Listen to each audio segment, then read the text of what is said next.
Oh yeah, you're supposed to be up here helping me. That's right. Yeah. Since the Goblin was, I think the first one I built for the D12 was gone. I didn't see it again. But since we did have the 18 millimeter to 24 millimeter conversion, we had that with the kit because I think most people are going to want to fly it with the A, B, or C. Thank you, Chad. Any comment on Saturn V? We've got a garage full of cubes to do Saturn V. They're the biggest things in the world. We started on the Saturn V last year, and when we knew that Mike Dorfer was working on it, we kind of put it on hold. Didn't want to try to compete at the same time. It's still there. We're still planning on doing it, but we're waiting for the current Estes Saturn V's to kind of clear out the queue so there'd be a market for it. But thanks for asking that. Okay, don't go very far, Carl.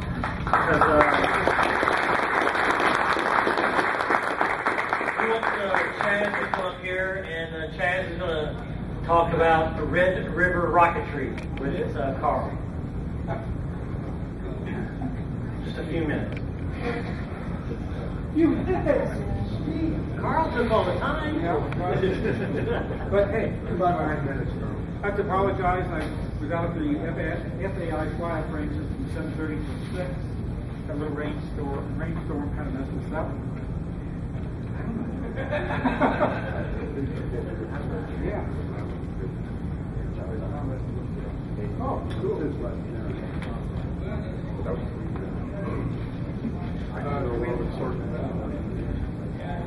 The CIMG folks have been very, very good to us. I helped John. I don't own anything Red River Rocketry. John and his wife had a medical situation that precluded them from attending, so we're trying to help out. CIMG has a stock of some of the Red River Rocketry kits. You always find somebody who can't say his R's to say Red River Rocketry. But John's kits use highest quality parts. They're well tested, they're beta tested. I've even built a few and said, John, work on this. But nevertheless, he's got sports flyers, he's got his science fiction angle kits, and a lot of these are available, will be available at CIMG. I bought a kit for my wife years ago. I said, honey, got you a diamond ring. That's a tube-fin rocket. And I'm like a lot of tube-fin rockets, instead of just having tubes, they're smaller tubes offset. Well, this year he's releasing, thank you, Bill, D, I don't know, the Extreme or the diamond ring Extreme, yes. So it's a larger diameter kit, kind of balsa nose cones, everything like that. And so, like again, it's a different take on a tube-fin rocket. Lots of F and G motors. F and G's. Gotta love it. Glasses on. It's 10 ounce weight for a motor, so you can probably mess with some other motors, stuff like that. Anyway, John doesn't tell me every little secret. This is called the blue shift. He's got the red shift and red stripe and all that. This is about a 1855 size tube. It's got the split fins that seem to be in vogue in the high-powered world. But it's got Air Force decals on it, which is near and dear to my heart again. Quality balsa parts.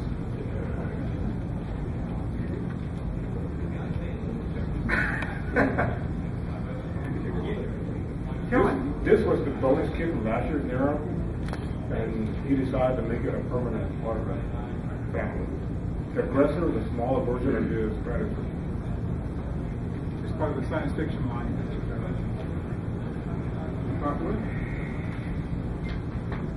Little Scout. 3 pins nose cone, but it's 18 millimeter. I'm sorry? Oh, I'm sorry. This is for outreach. The Dallas group, which John's a member of, was a lot of outreach. I mean, they do almost one, if not more, a week. So John has designed an outreach kit, laser cut pins, also streamer recovery. So we didn't bring the 3D3, but this year is an offer by $50 you get a 3D3. Looks kind of like that was visible different. So come by Carl's or you can see that too. But Red River Rocketry has models from 18 millimeter, or 13 millimeter, on up to 29 millimeter FG. So you can fly the full spectrum to us. Any questions? Try to tap dance through this. Honest. Great.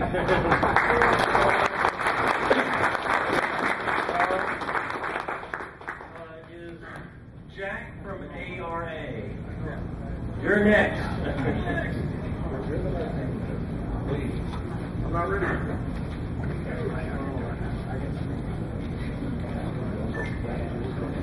I am Jack from ARA Press. And for all of you that are following me on Facebook, thank you very much. I did get my rocket box released by the TSA. It is now upstairs. But actually, yeah, thank you. Minimum damage. Okay, I have a pretty much full spectrum of most things. We'll start out with the standbys, which I still have some. Spaceship Handbook and the Saucer Fleet. And if you're not familiar with these, you should ask yourself, what am I doing here? So, if you don't have a copy of Spaceship Handbook and you are still on the edge of getting one, I will not have this at the next Naram. I'm down to about 220 copies. And I sell about 6 a week. Sorry to blow back through that so fast. I also have the full spectrum of the Extreme Rocketry educational booklets, including a brand new one that has never been published before. This is Optimal Altitude. It's like a ground school for determining how to get maximum altitude out of any combination of motor and airframe. Anything from Micromax all the way up to level 3. No, someone asked me if a program comes with this. No, but you can write your own based on what's in this book. And of course I've got level 1 cert, camera payloads, and I didn't grab it in time for down here. I have the other one. Staging. Yeah, high power staging and vertical trajectories. Still have a few of Mario Perdue's book, which is, he's not printing anymore. It's kind of interesting. I have 2 of these here, and I've got, I think, 2 more back in the office. It's an interesting project-based book for learning from level, well, not level 1, that sounds like high power, like level 1 construction kits. It's a project-based thing, how you learn the steps by doing projects. Let's see. I'm saving the better stuff for the end. Some things I didn't quite get done in time. Peter in here? All the way, I don't think you meant, oh, there you are. You're right behind me. This is subject to change, what I'm about to tell you based on our dinner conversation. But I'm, in addition to the normal supplements, which have not been delivered to me yet, I had to mail them, I am reassembling and reissuing his supplements. 14, I just have the covers here. 14 Army missiles of the Cold War, and In the Shadow of the V2, both of which have been, well, I don't know if NARCS has had Army missiles for a while, but these will both be ready about the middle of next month. Here it is.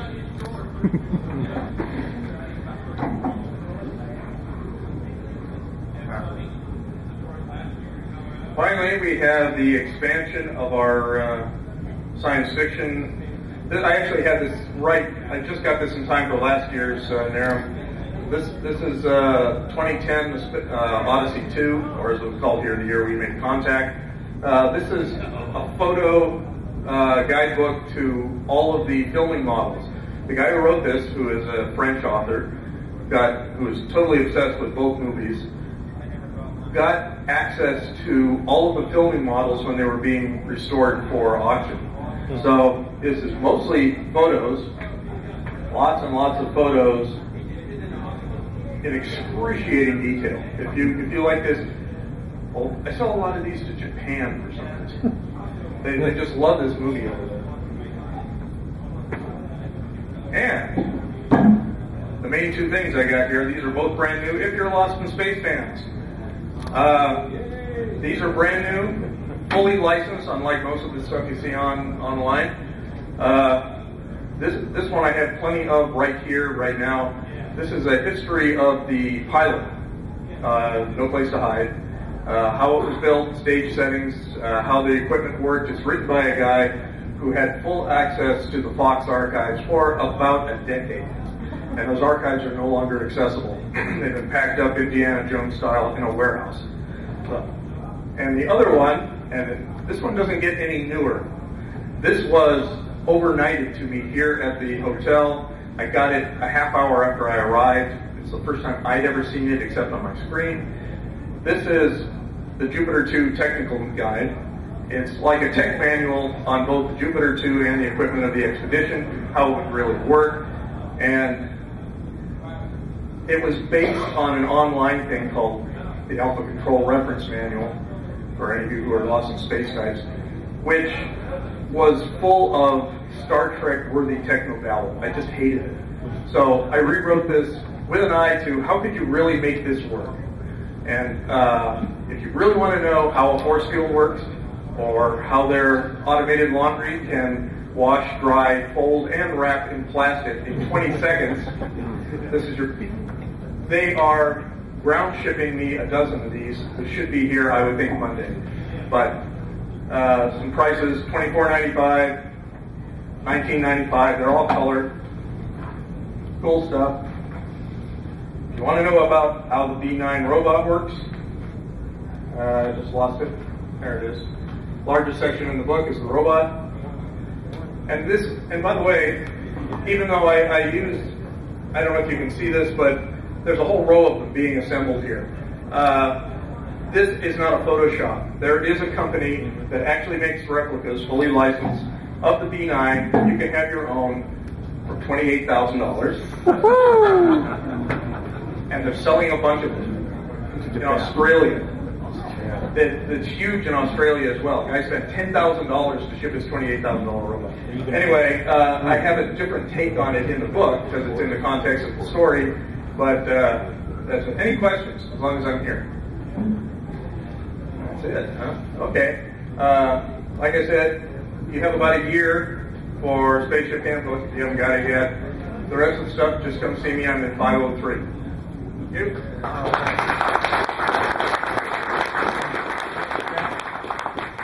All right. The next one, is it's got us all going. So I like to, drink a good cup of coffee, and then what do you do with the cup afterwards? Jim Flip.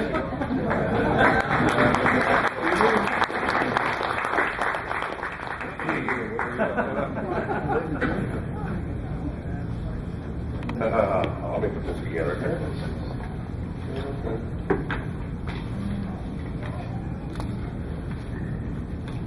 We've all been through this. I got to get the upper stuff in real quick. Oh, by the way, while I'm doing this, I did want to thank, we didn't have a lot of time to plan it, but for those of you who were involved, I want to thank everybody who participated in this afternoon's wet t-shirt contest. It was a big hit. And I also want to say a thank you to everybody who saw my little note. My wonderful wife is resting comfortably after a harrowing afternoon in the rain. And God love her. People talk about how their wives put up with their husband's hobbies. And I've taken my hobby, obviously, to an extreme. And she's sitting in the hotel room right now with our little pup.